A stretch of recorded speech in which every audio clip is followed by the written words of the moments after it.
Good afternoon, evening, wherever, whenever. Here we are at week 18 of our reading through the Bible, the Chronological Bible, week of April 30th through May 6th. And still this week, we are reading a number of Psalms, groups of Psalms. They have been grouped together by our editor, not presented that way in the text of the Bible in its normal presentation. In general, this section is all Psalms of David. Some of them are not necessarily clearly attributed to David, but nonetheless, the editor believes they probably were written by David. And once again, I have selected a few Psalms that I particularly enjoyed. Would that I could hear the Psalms that you particularly enjoyed, but oh well, that's life in the COVID lane. So we'll begin with Psalm 65, which to me appears prophetic. It seems that it is looking forward to the coming of Jesus. Now, I have not found a commentator who exactly stated that, but nonetheless, I will share Psalm 65 with you. Praise awaits you, O God, in Zion. To you our vows will be fulfilled. O you who hear prayer, to you all men will come. When we were overwhelmed by sins, you forgave our transgressions. Blessed are those you choose and bring near to live in your courts. We are filled with the good things of your house, of your holy temple.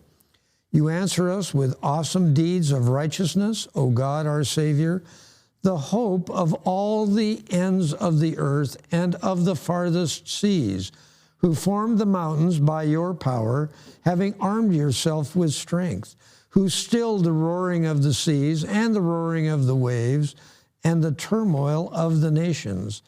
Those living far away fear your wonders.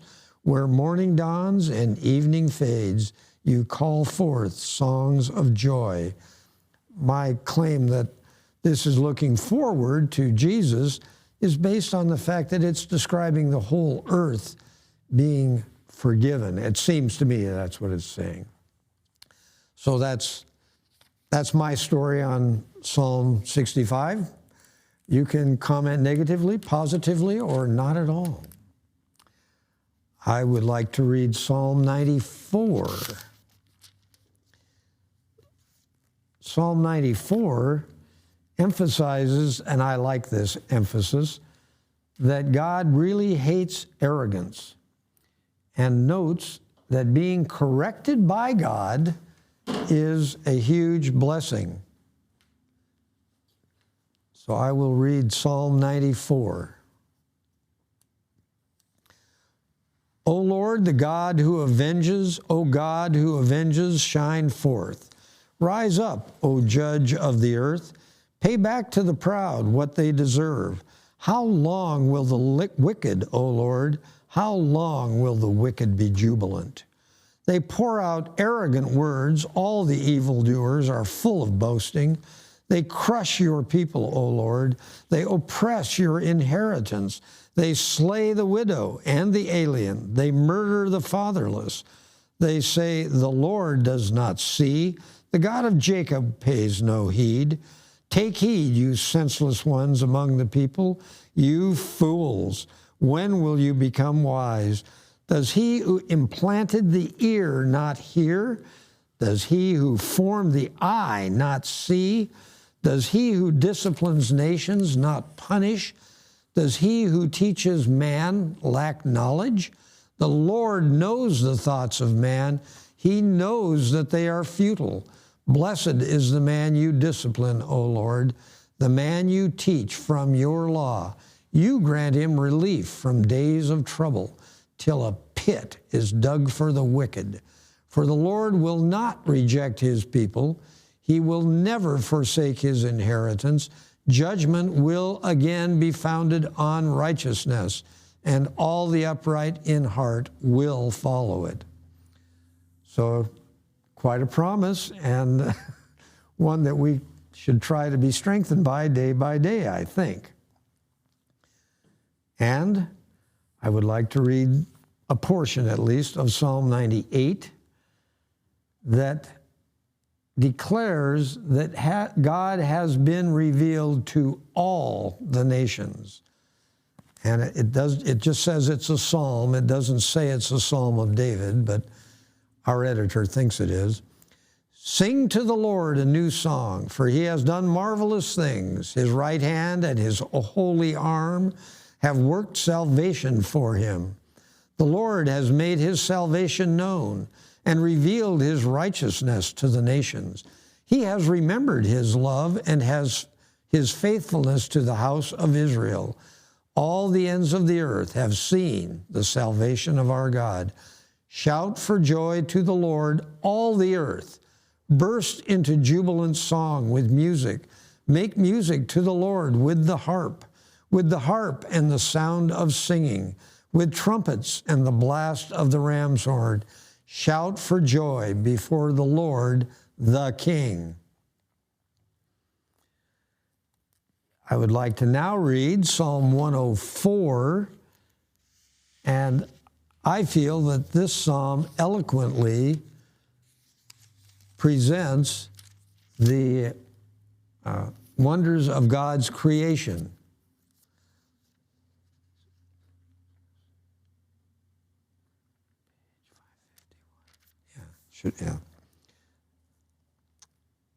Starting a couple of lines down in the psalm, he set the earth on its foundations. It can never be moved. You covered it with the deep as with a garment. The waters stood above the mountains, but at your rebuke, the waters fled. At the sound of your thunder, they took to flight. They flowed over the mountains. They went down into the valleys to the place you assigned for them. You set a boundary they cannot cross. Never again will they cover the earth. To me, this is a clear reference to the flood times, probably not the creation times, but it's a matter of opinion, obviously. He makes springs pour water into the ravines. It flows between the mountains. They give water to all the beasts of the field. The wild donkeys quench their thirst. The birds of the air nest by the waters. They sing among the branches. He waters the mountains from his upper chambers. The earth is satisfied by the fruit of his work. He makes grass grow for the cattle and plants for man to cultivate, bringing forth food from the earth, wine that gladdens the heart of man, oil to make his face shine, and bread that sustains his heart.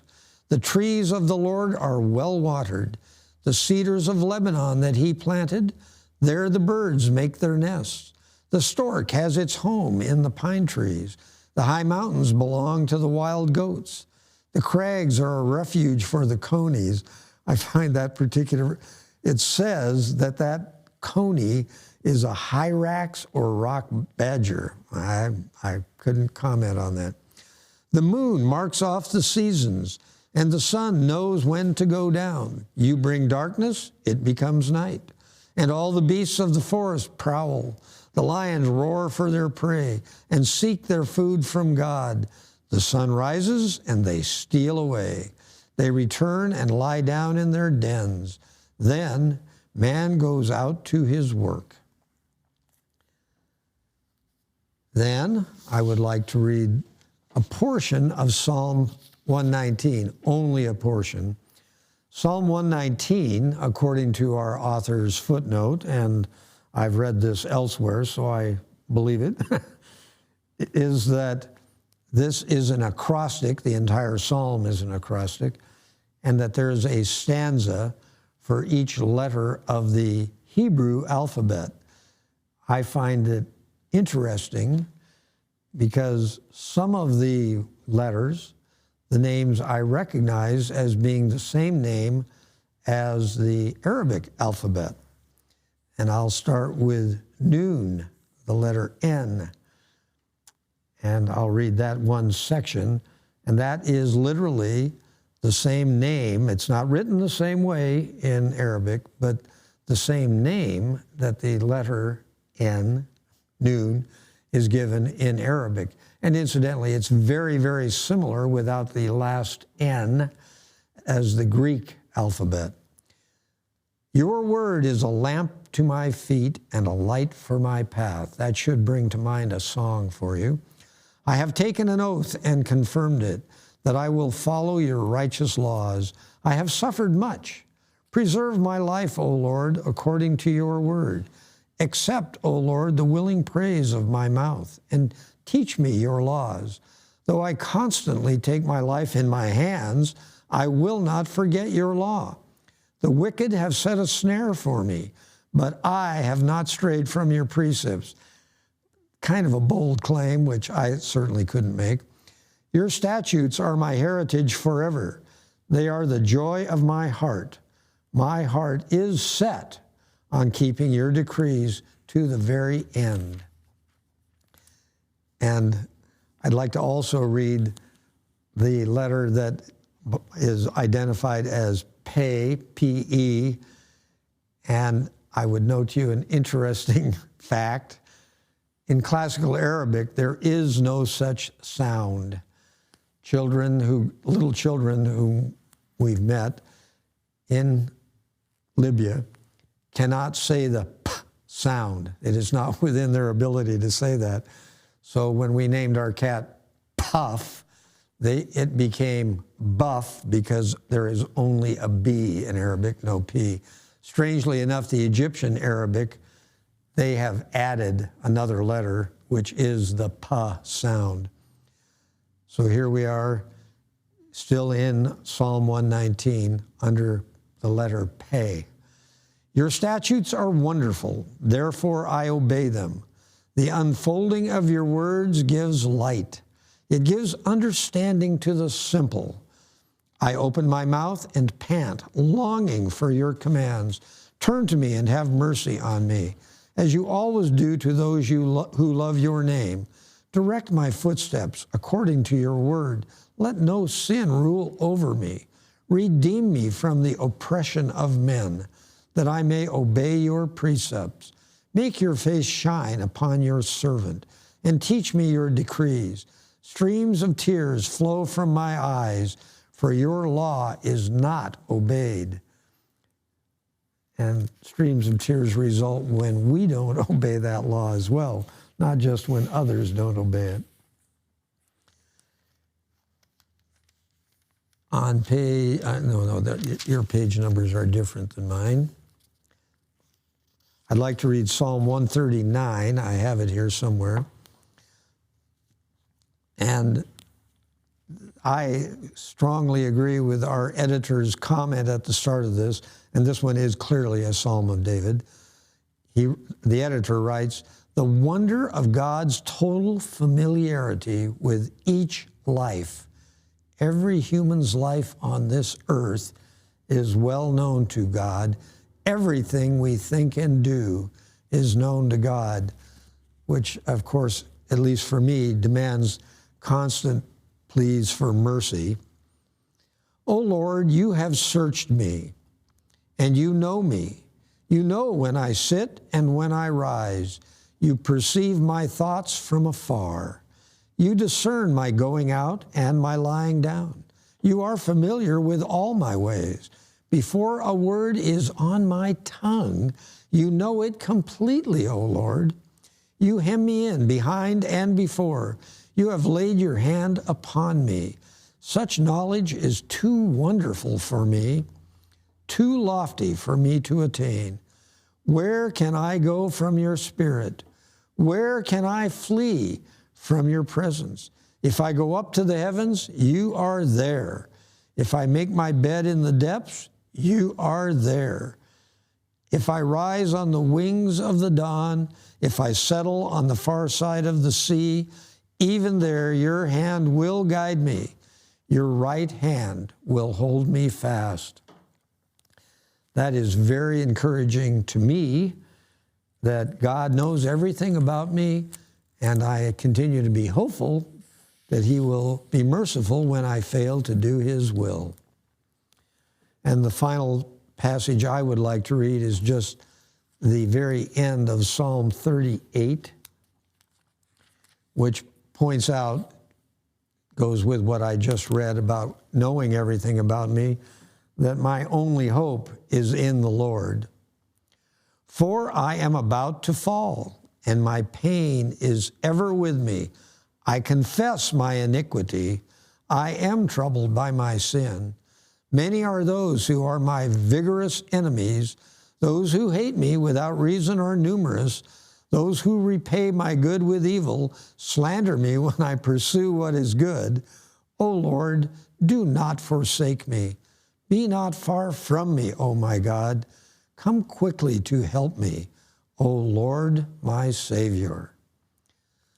So with that, I declare victory on the readings through May 6th, and we look forward to being together again in the not too distant future, hopefully within a week or so.